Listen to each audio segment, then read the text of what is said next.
आइए दोस्तों, स्वागत है आपके अपने यूट्यूब चैनल एमपीटीज में।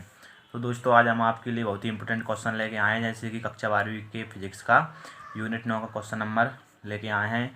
जैसे कि आप देख सकते हैं यहाँ पे निज अर्धचालक और अपद्रव्य अर्धचालक में अंतर लिखना है। मतलब कि हमको निज अर्धचालक और अपद्रव्य अर्धचालक में अंतर स्पष्ट करना है, जो कि वार्षिक परीक्षा दृष्टि से बहुत ही महत्वपूर्ण प्रश्न है, क्योंकि ये 3 या 4 नंबर में आ सकता है। जैसे कि आप सबको पता है कि अब ब्लूप्रिंट चेंज हो चुका है और उसमें 1 अंकीय, 3 अंकीय तथा 4 अंकीय प्रश्न ही पूछे जाएंगे।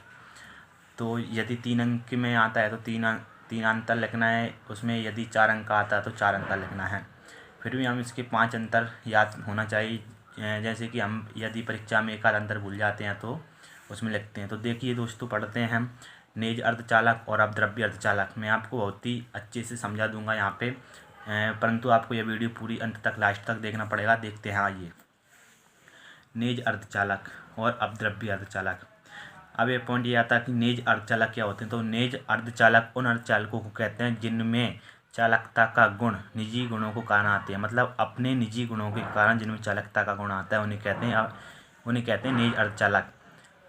और किसी बाहरी परमाणु के कारण उनमें कोई भी गुण नहीं आता, उन्हें ही कहते हैं निज अर्धचालक। और अपद्रव्य अर्धचालक क्या होते हैं। जैसे कि निज अर्धचालक में त्रिसंयोजी या पंच संयोजी तत्वों की अशुद्धि मिलाने से प्राप्त अर्धचालकों को कहते हैं अपद्रव्य अर्धचालक। और निज अर्धचालकों को शुद्ध अर्धचालक भी कहते हैं तथा अपद्रव्य अर्धचालकों को अशुद्ध अर्धचालक भी कहा जाता है।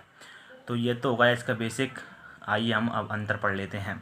हाँ, और निज अर्धचालक के उदाहरण हैं सिलिकॉन और जर्मेनियम, तथा अपद्रव्य अर्धचालक के उदाहरण हैं एन प्रकार के अर्धचालक तथा पी प्रकार के अर्धचालक। इनके बारे में भी हम जानेंगे। आइए तो देखते हैं इनके अंतर। यह चतुस्संयोजी शुद्ध अर्धचालक होते हैं।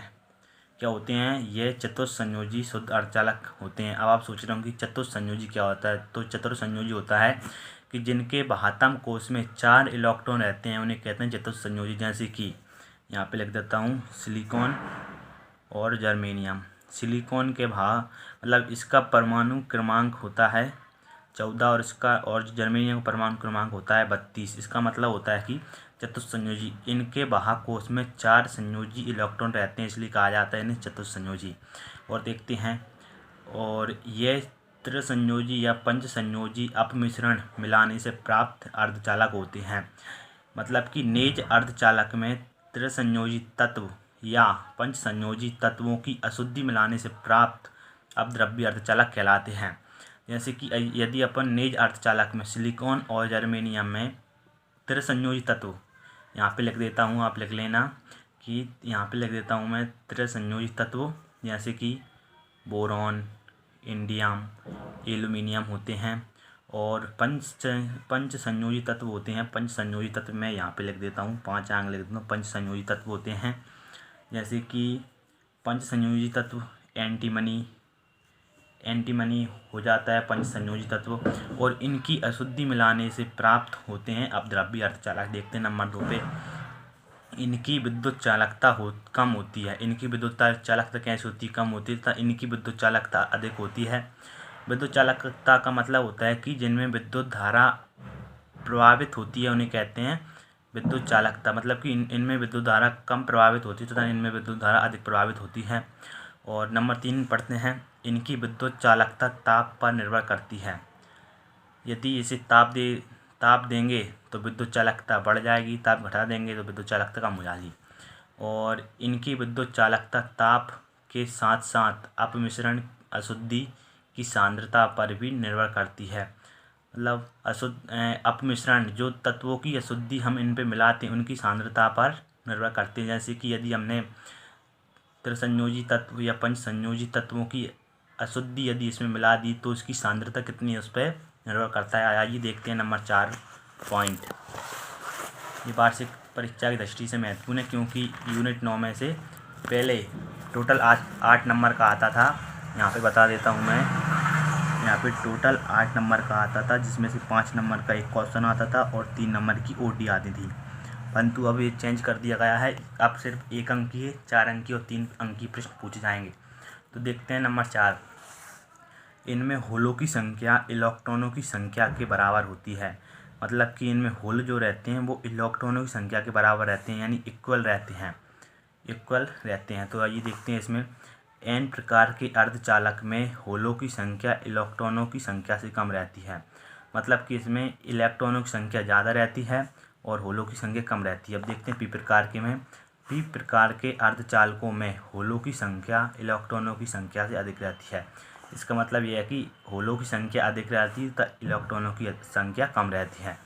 नंबर 5 उदाहरण होते हैं ये सिलिकॉन, जर्मेनियम आदि।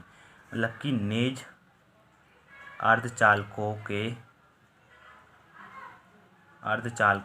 उदाहरण हैं सिलिकॉन और जर्मेनियम। इसका परमाणु क्रमांक होता है 14, इसका परमाणु क्रमांक होता है 32 तथा इसके बाह्यतम कोश में 4 संयोजी इलेक्ट्रॉन रहते हैं और इसके भी बाह्यतम कोश में 4 संयोजी इलेक्ट्रॉन रहते हैं। और यहाँ पे देखते हैं उदाहरण n प्रकार के अर्धचालक तथा p प्रकार के अर्धचालक। मैं थोड़ा सा और बता देता हूँ आपको कि n प्रकार के अर्धचालक कैसे प्राप्त होते हैं। तो n प्रकार के अर्धचालकों में जब हम पंच संयोजी तत्वों की अशुद्धि मिला देते हैं, पंच संयोजी जैसे कि एंटीमनी हो जाता है, और p प्रकार के अर्धचालकों में त्रिसंयोजी तत्वों की अशुद्धि मिला देते हैं, जैसे कि बोरॉन, इंडियम, एल्युमिनियम आदि हो जाता है। तो दोस्तों यदि आपको हमारी वीडियो अच्छी लगे तो हमारी वीडियो को लाइक करें और हमारे चैनल MP टीच, मैं यहाँ पे लिख देता हूँ MP टीच को सब्सक्राइब करें, जिससे कि आपको इम्पोर्टेंट क्वेश्चन मिलते रहें। और अभी हम इम्पोर्टेंट क्वेश्चन लाने वाले हैं, जिसके लिए आपको हमारे चैनल पे प्लेलिस्ट मिल जाएगी इम्पोर्टेंट क्वेश्चनों की। थैंक्स, मिलते हैं नेक्स्ट वीडियो।